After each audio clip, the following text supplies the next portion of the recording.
Bonjour, ma précédente vidéo s'intitulait Lettre à Dieu. C'était un peu,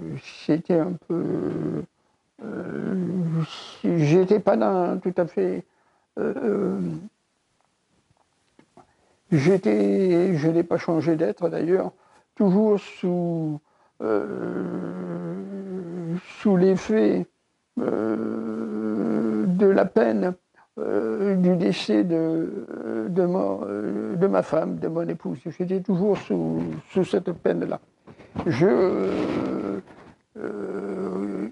Bien sûr, j'avais fait plusieurs fois référence à Dieu pour le remercier que nous ayons été sur la même route. Vous savez, quand une âme s'incarne sur la terre, et c'est ma vision de la vie, hein, pour moi, nous sommes, avant d'être des humains, avant d'être là, avant d'arriver sur ce lieu que l'on appelle la terre, et je pense que nous sommes des âmes. Il y a une place, on ne peut pas vraiment dire qu'il y a une place sans limite, parce que nous nous incarnons et puis nous décédons et nous revenons à notre point de départ. Hein. C'est un petit peu comme ça que l'expliquait le philosophe grec dont j'ai oublié le nom, à qui on demandait mais qu'est-ce qu'il y a après la vie, hein? Qu'est-ce qu'il y a? Les étudiants qui étaient autour de lui posaient la question, mais qu'est-ce qu'il peut y avoir après la vie? Qu'est-ce qu'il y a d'autre? Qu'est-ce qu'il y a au-delà de la vie? Et lui répondait très judicieusement d'ailleurs, eh bien, ce qu'il y a après la vie, il répondait ce qu'il y a avant la vie. Hein. C'est-à-dire que là où nous allons aller quand nous sommes décédés, ben c'est là où nous allons retourner. Hein. Imaginons, on va matérialiser ça pour pouvoir l'expliquer, l'expliquer, oui. Mettons qu'il y ait la Terre et la Lune, eh bien, nous sommes sur la Terre, hein, ou nous sommes sur la Lune.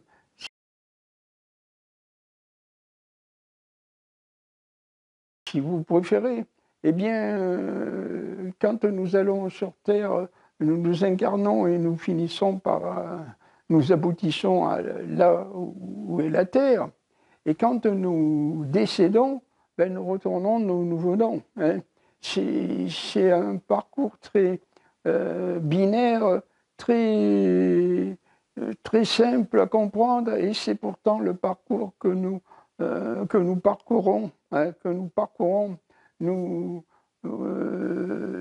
nous venons d'un monde de l'au-delà, hein, c'est-à-dire nous venons d'une autre dimension. Avant que nous arrivions sur ce lieu que l'on appelle la Terre, notre âme, elle est dans une autre dimension, et quand nous décédons, ben, nous retournons dans cette autre dimension. Il ne peut pas y avoir d'autres dimensions que ça. Pour moi, ça n'engage que moi, il y a deux dimensions. La dimension d'où nous venons, c'est-à-dire avant d'arriver sur ce lieu que l'on appelle la Terre, et quand nous décédons, ben, nous retournons dans la dimension dans laquelle nous nous trouvions avant d'arriver sur la Terre. Voilà, c'est comme ça. Alors, est-ce que les âmes, comme l'a pensé à un moment donné Victor Hugo, les âmes qui s'aiment peuvent être bénéficier de l'éternité, hein, c'est-à-dire que quand deux personnes qui s'aiment, mais avant d'être des personnes, ce sont des âmes. Hein, parce que rien ne nous dit que les âmes ne peuvent pas aimer. Hein. Les âmes sont des esprits qui s'incarnent. Un esprit qui est on va dire, dans une autre dimension, et s'il veut arriver sur Terre, il faut qu'il passe par l'incarnation, il passe par là. et c'est la souffrance du début.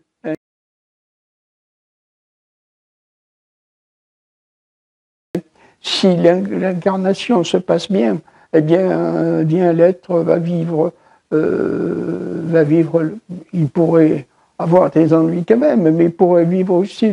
Est-ce qu'il y a dans ces âmes une possibilité de choix où tout est écrit d'avance, comme certains le croient? Je ne dis pas ça, mais je ne le dis pas dans les deux sens. Je veux dire tout simplement que lorsqu'une âme s'incarne, elle s'incarne dans un corps. Le corps, soit le corps d'une petite fille, soit le corps d'un petit garçon, et elle vit à l'intérieur de ce corps, elle vit par ce corps, elle vit en manipulant ce corps, en le conduisant un petit peu comme si vous rentrez dans une voiture qui est là, vous rentrez dedans, vous vous mettez au volant, et puis vous conduisez la voiture. C'est une image très sommaire, mais c'est un petit peu ce qui arrive. Moi, je sais qu'avant d'avoir 33 ans, je suis, on peut dire, je peux le dire comme ça, j'ai le droit de le dire comme ça, j'ai envie de le dire comme ça, je suis ressuscité à 33 ans.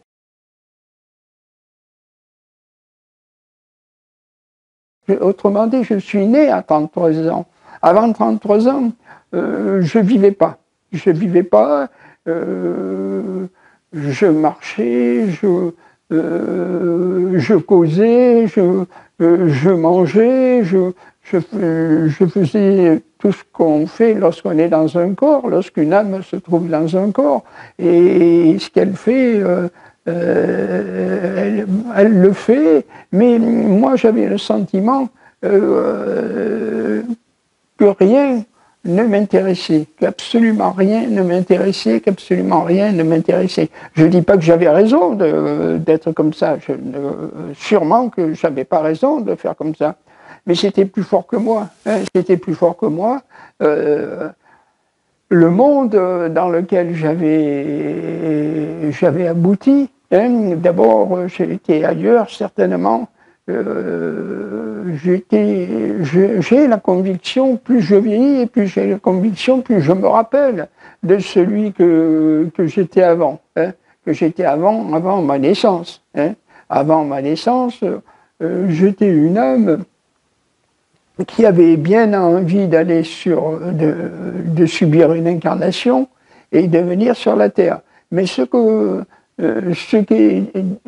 qui était ma motivation profonde, la plus forte, la plus absolue, c'était de tomber amoureux. Et de rencontrer quelque part, de rencontrer mon double. Je pense que celle qui allait devenir ma femme était dans la même situation, pas spécifiquement dans la même situation, mais nous étions deux âmes qui avaient les mêmes intensités.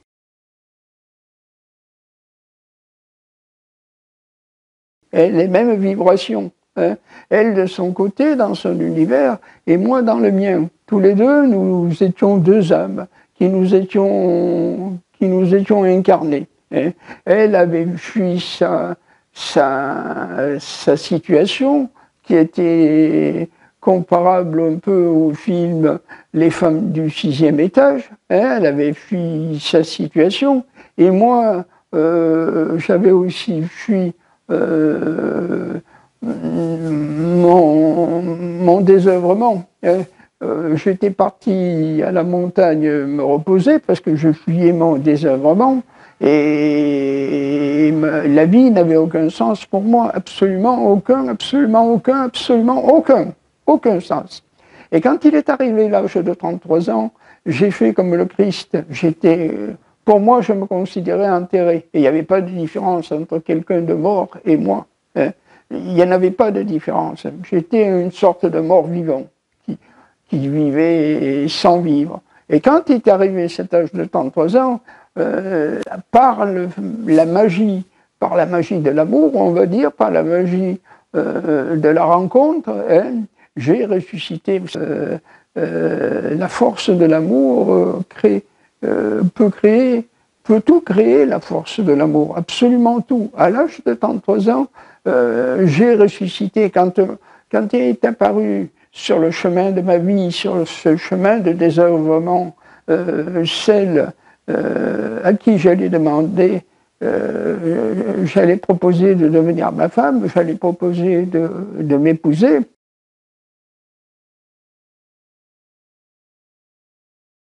Quand elle est apparue, tout s'est illuminé. Tout s'est illuminé, c'était un véritable soleil qui est apparu. Hein. Vous imaginez une sorte de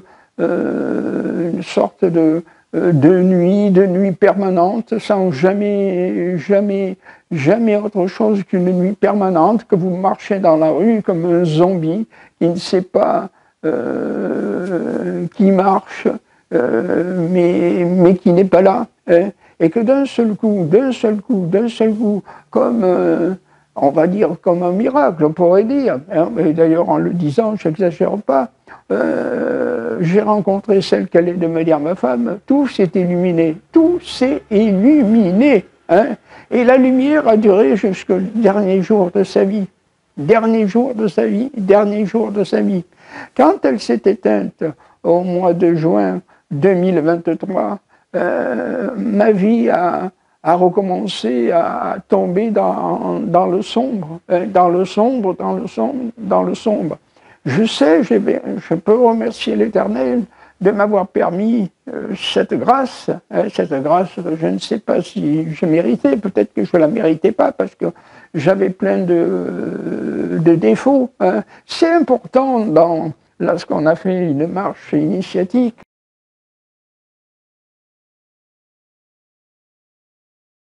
de se mettre devant le miroir. C'est très important de se mettre devant le miroir.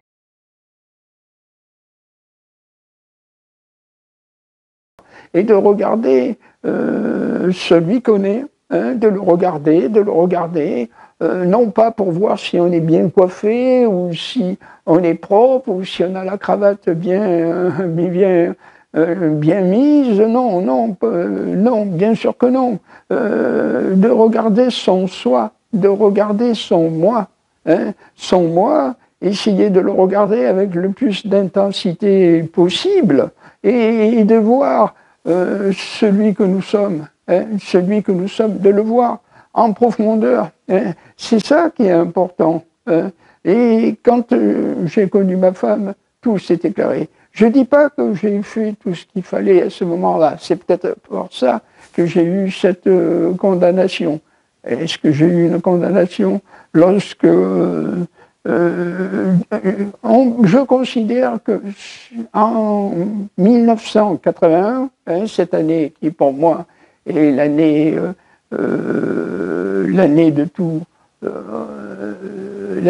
de ma naissance, hein, il y en a, vous savez, je considère l'année de ma naissance, j'en considère plusieurs années de ma naissance. D'abord, je considère celle de ma naissance lorsque mes parents m'ont permis de venir dans ce monde, hein, bien sûr. Ensuite, en 1981, quand j'ai connu celle qui allait devenir ma femme, et quelques années plus tard, lorsque j'ai fait ma démarche initiatique. C'est les périodes de naissance que j'ai eues. Hein. Et là, depuis son départ, je n'aspire vraiment qu'à une chose, la rejoindre. Hein, la rejoindre, j'ai passé la porte.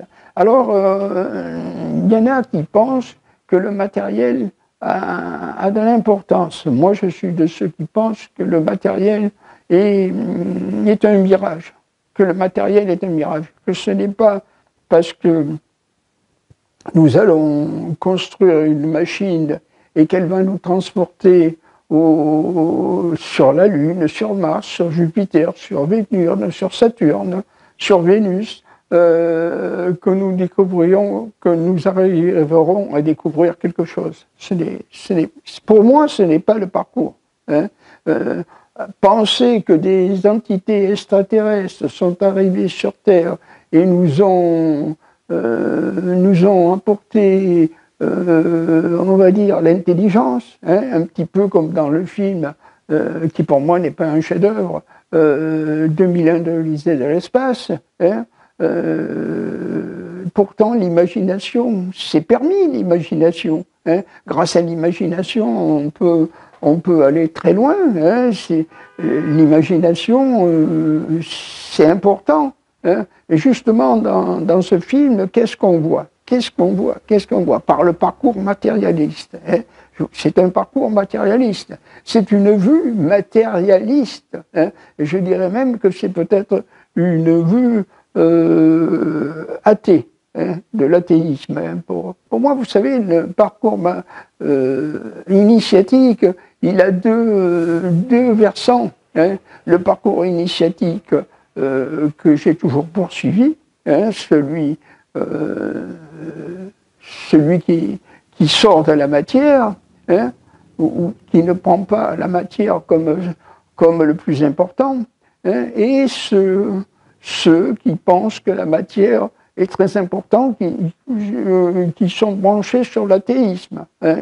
Il y en a deux versants dans le parcours initiatique, deux versants. Moi, je me trouve mieux dans le versant qui n'est pas matérialiste. Donc je disais que le film 2001 de l'Odyssée de l'espace, c'est le scénario de 2001 de l'Odyssée de l'espace où il a fallu deux êtres qui se...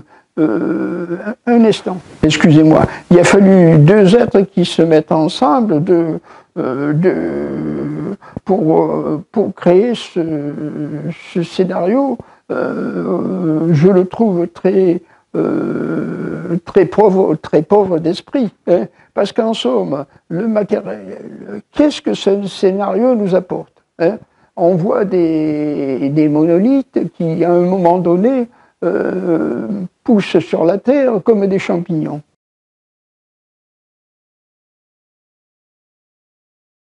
Comme des champignons. Ils sont là, ils poussent par-ci, par-là. On comprend qu'ils poussent dans divers endroits de ce qu'on pourrait appeler la Terre. C'est comme ça qu'on le comprend. Si vous trouvez un autre moyen, dites-moi-le. Donc, qu'est-ce qui se passe? Ces fameux monolithes, certainement qui n'ont rien de...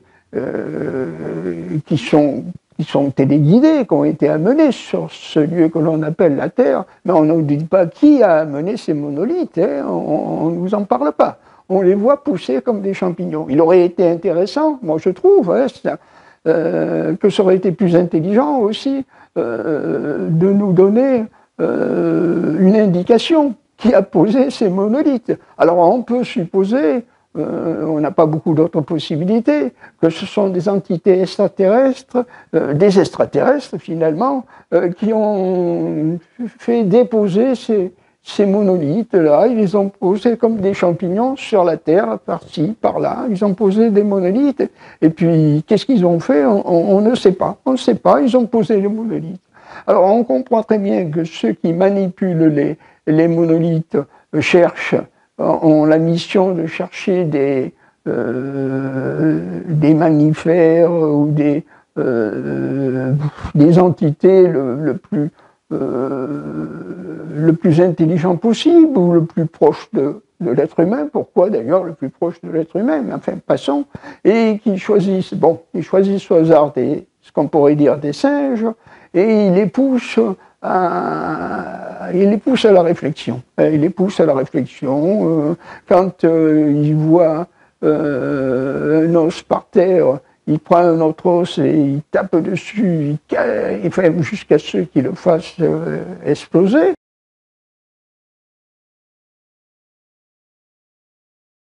Et ça y porte, c'est le début de l'intelligence. Si c'est ça le début de l'intelligence, pour moi ce n'est pas le début de l'intelligence, c'est le début de la guerre. Le début de la guerre, ce qu'on peut imaginer un peu plus tard, plutôt qu'imaginer une station spatiale, on peut imaginer Hiroshima.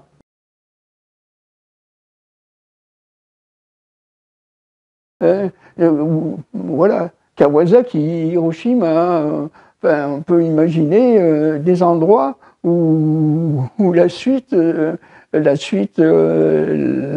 continué. Hein, parce que alors, premièrement, on a vu ces monolithes qu'on ne sait pas qui les a posés. Il aurait été intelligent de nous dire, de faire voir le milieu qui a dirigé ces monolithes. Hein, parce que qui a mis les monolithes là? Qui les a mis là? Comme ça, on ne sait pas.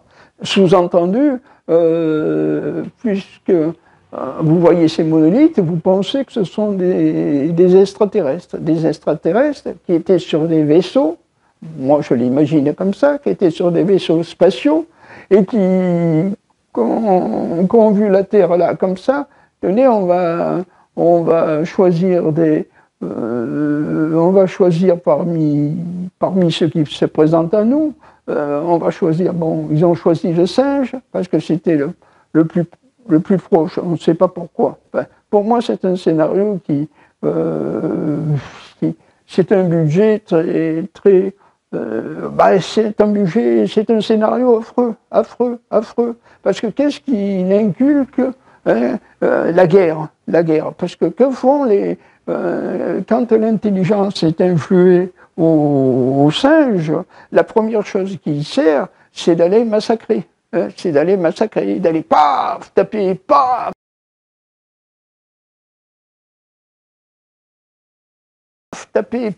taper. Ça n'a rien de, c'est une voie, pour moi c'est presque une voie satanique. Hein. Pourquoi? Parce que Satan peut être considéré comme le seigneur de la guerre, hein, et qu'il n'est pas la paix, hein, qu'il n'est pas la paix. Et, il n'amène pas, ce message n'est pas un message d'amour, hein, c'est pas un message d'amour, c'est un message de révolte, hein, et de guerre. Hein. Pour moi, 2001 de l'Odyssée de l'espace représente le début de l'esprit de guerre de l'être humain. Hein, le début de ce début et qui finit à Hiroshima. Hein. C'est ça pour moi le message de 2001 de l'Odyssée de l'espace. Donc c'est bien triste. D'ailleurs, on ne sait pas en parallèle, hein, quand on voit ce qu'on appelle monolithes, hein, qui sont là, on ne sait pas, lorsque le singe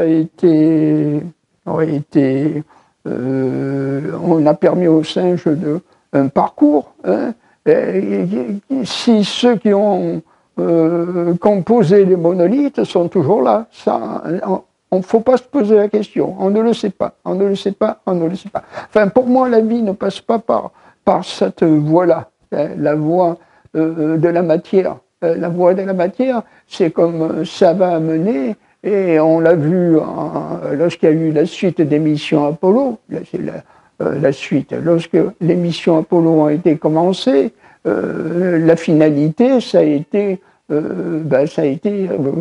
une finalité en impasse. Ça a été une impasse. Donc pour moi, sortir de la Terre est une prison, et le seul moyen de sortir de la Terre, c'est la voie spirituelle. Pour moi, c'est la voie initiatique. Mais vous savez que la voie initiatique, pour moi, la voie initiatique a deux versants. Hein. Un versant dans lequel on s'intéresse à l'esprit, hein, on s'intéresse à l'autre versant, on s'intéresse à l'autre côté, on s'intéresse à l'autre côté du miroir. Hein, c'est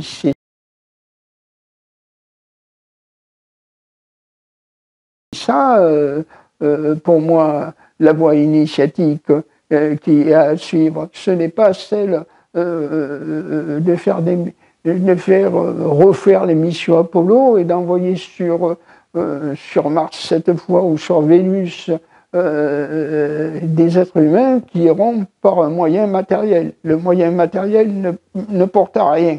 L'impasse dans laquelle on est sur la Terre, et on le retrouvera de l'autre côté si on veut aller, on le retrouvera plus loin, pas de l'autre côté, mais plus loin, si on veut aller sur une autre endroit où nous serons dans la même impasse. C'est tout, c'est tout, c'est tout. Par contre, si on pousse l'esprit à la réflexion, si on pousse l'esprit à aller au-delà du monde visible, là oui, tous les espoirs sont permis. Là oui, c'est la voie à suivre. Pour moi, ma vie a commencé à l'âge de 33 ans, quand j'ai connu celle qui allait devenir ma femme. Elle n'a pas spécifiquement fini quand ma femme a cessé de vivre et quand elle est partie de l'autre côté du miroir, quand elle est partie sur l'autre rive, sur l'autre versant. Non, parce que j'aspire qu'à une chose, la rejoindre. Et je suis persuadé, et je suis absolument persuadé qu'entre le monde où se trouvent pour moi, nous sommes morts. Mais enfin, c'est difficile à expliquer. Entre le monde des vivants et le monde de l'autre versant, c'est là que se trouve l'équation. C'est là qu'est le sens de la vie. Comprendre comment on va sur l'autre versant. Mais si on vient sur ce lieu qui s'appelle la Terre, grâce à l'incarnation, il doit y avoir le moyen de rejoindre l'autre versant. Si on peut rejoindre l'autre versant, c'est par la mort. Oui, c'est la mort. La mort est un moyen de rejoindre l'autre versant.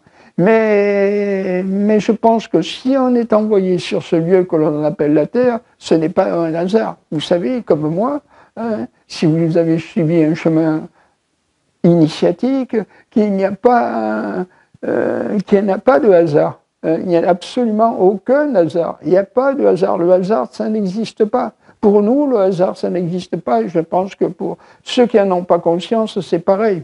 Sauf que nous en avons conscience. C'est ça la différence entre ceux qui n'en ont pas conscience et ceux qui en ont conscience. Nous savons qu'il n'y a pas de hasard. Donc, si nous voulons sortir de l'impasse matérielle, c'est par la réflexion. Je pense aussi qu'il y a des époques où les ères changent. Environ tous les 2000, 2100 et quelques années, les ères basculent, les ères changent. Nous avons quitté l'ère des poissons et nous avons commencé à rentrer dans celle du Verseau. Là, les ouvertures de l'esprit seront possibles tant que nous sommes emprisonnés dans la matière, et en ce moment, nous sommes encore emprisonnés dans la matière. C'est-à-dire que ceux qui nous dirigent n'ont pas du tout envie de nous ouvrir les portes de l'initiation.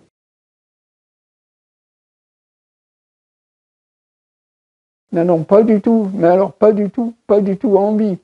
Si vous voulez un parcours comme ça, il faut le faire par vous-même. Ne comptez pas que dans les écoles normales, les écoles du monde matérialiste, on vous ouvrira vraiment une porte. N'y comptez jamais, parce que cela n'arrivera jamais. Si vous voulez vous ouvrir une porte, c'est vous-même qui arriverez à ouvrir cette porte. Vous-même. Seul vous pourrez ouvrir la porte et accéder à l'autre versant. Alors je suis en ce moment, plus qu'il y a 1 an et demi de ça, quand ma femme est décédée, je suis encore plus persuadé qu'entre ici et l'autre versant, il y a un chemin à suivre.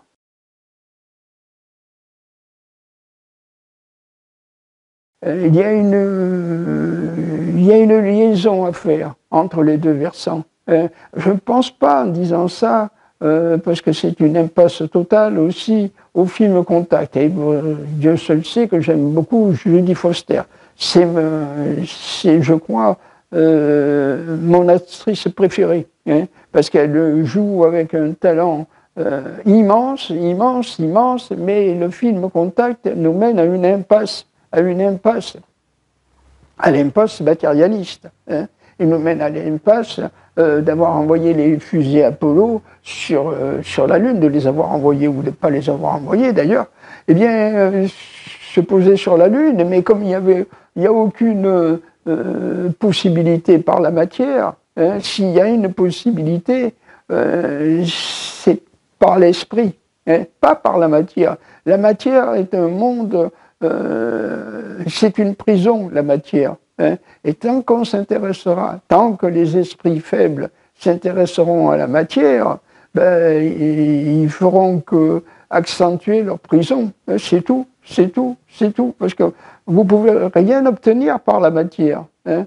Qu'essayez-vous? C'est pour ça que c'est Satan, le maître de la matière, parce que le maître de la matière promet des plaisirs matériels. Hein. Regardez, chaque fois que Satan s'intéresse à un humain qui s'intéresse à son âme, qu'est-ce qu'il essaye de faire? Il essaye de lui dire, avec moi, crois en moi, et avec moi, tu auras plus, tu auras davantage.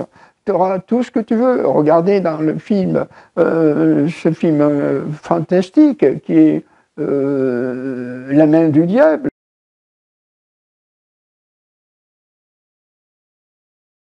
Hein, où un peintre nul, un peintre sans talent, un peintre qui n'avait aucune qualité professionnelle, qui n'avait aucun don, finit par faire un accord avec Satan, avec l'antithèse totale, hein, le roi du matérialisme, hein, parce que c'est le roi du superfuge, Satan. Qu'est-ce qui se passe? Eh bien, il fait de belles œuvres, enfin de belles œuvres, c'est un piège de plus. Hein, et qu'est-ce qui se passe? Il doit quitter cette voie, parce que cette voie ne mène nulle part. C'est la même voie que dans la beauté du diable. La beauté du diable, le personnage s'en sort parce qu'il suit la voie de l'amour.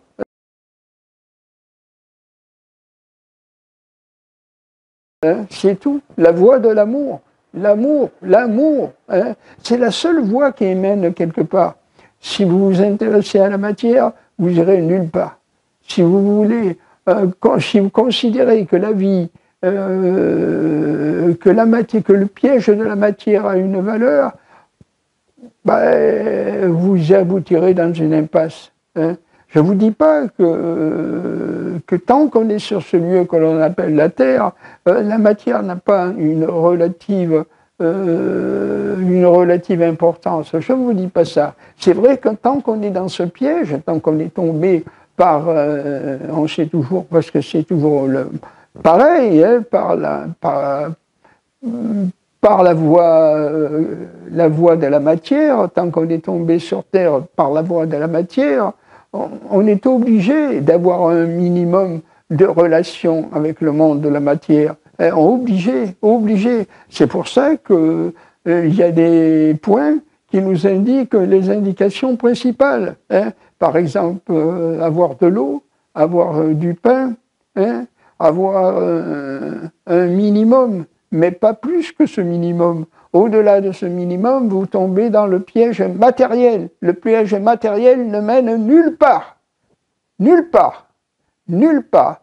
Et moi, la seule chose que j'aspire, quand à l'âge de 33 ans, j'aspirais qu'à une chose, l'âge de 33 ans, c'était de connaître l'amour. C'était pas de connaître la matière, c'était pas d'avoir de l'argent, c'était pas d'avoir du matériel, c'était pas d'avoir des plaisirs, les plaisirs de la chair, beaucoup de maîtresses, beaucoup de belles voitures, beaucoup d'argent. Non, non, non. La seule chose à laquelle j'aspirais, c'était de connaître une fille qui m'aime et que j'aime. C'était la seule chose. Et c'est ce qui m'a été accordé. C'est ce qui m'a été accordé pendant 41 ans. Retenez bien le chiffre, 41 ans.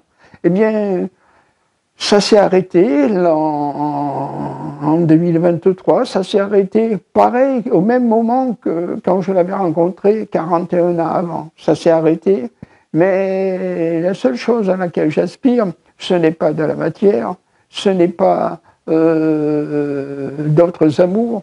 Non, non, non, non. C'est la rejoindre. C'est la rejoindre par la voie qui me semble la plus logique possible, par la voie du départ. Hein. Alors je sais que les religions monothéistes, en particulier celles où mes parents m'ont fait naître et celles qui sont toujours monothéistes, sont fortement opposées au départ avant l'heure. Hein, au départ avant l'heure, c'est pas bien de s'en aller. Tu dois vivre tant d'années, tu dois vivre, voilà. Qu'est-ce qui est promis dans cette voie-là, hein? C'est de finir sa vie le plus souvent dans les EHPAD, hein, et d'avoir des fins qui ne sont pas très jolies. Hein, c'est ça qui est promis. C'est souvent, c'est pas toujours, mais c'est souvent des dégradations de physique, où on est comme un être dégradé sur un lit où on vous changera peut-être pas la couche, ou alors si on vous la changera, c'est tout ce que vous pouvez obtenir. Hein, au mieux des cas, c'est ça. Hein. Au pire des cas, ben, je préfère pas en parler. Hein. C'est ça que pour moi la vie qu'on ne veut pas que vous quittiez avant. Hein. On ne veut pas que vous la quittiez avant. C'est pas bien, c'est pas bien, c'est pas bien. Pourtant, il y a des endroits du monde, tels le Grand Nord, où il y a les Esquimaux,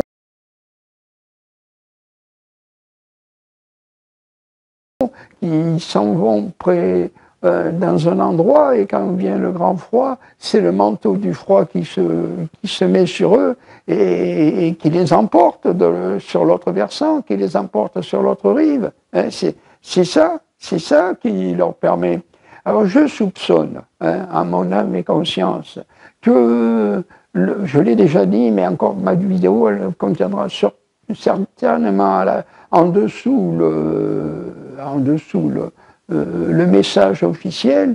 Si vous voulez savoir sur le Covid-19, écoutez ce que vous dit le gouvernement, hein, regardez le site du gouvernement, regardez, comme si on va vous dire la vérité. Hein, comme si on va vous dire la vérité. Si vous allez là, c'est pour à nouveau entendre le message que vous avez entendu il y a 5 ans de ça, qui vous disait « Oh là là, attention, un méchant virus est arrivé, un méchant virus va atomiser la planète, et si vous voulez vous en sortir, acceptez le vaccin, acceptez le vaccin, acceptez le vaccin. » Il y a même eu il y a eu des forces incroyables pour vous faire accepter alors je ne sais pas ce que cela cachait. Je ne le sais pas.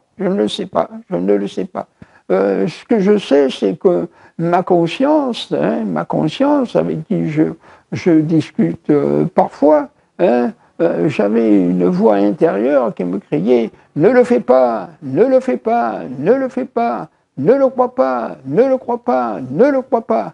Et j'ai préféré écouter ma voix intérieure qui me disait « Ne le crois pas ». Nous avons préféré écouter la voix intérieure qui nous disait « Ne le fais pas », qu'être tombé dans ce que nous ne savons pas d'ailleurs. Hein. Je ne dis pas que le vaccin cachait ceci ou cachait cela. Je ne sais pas ce que ça cachait. Mais pour moi, rien de bon.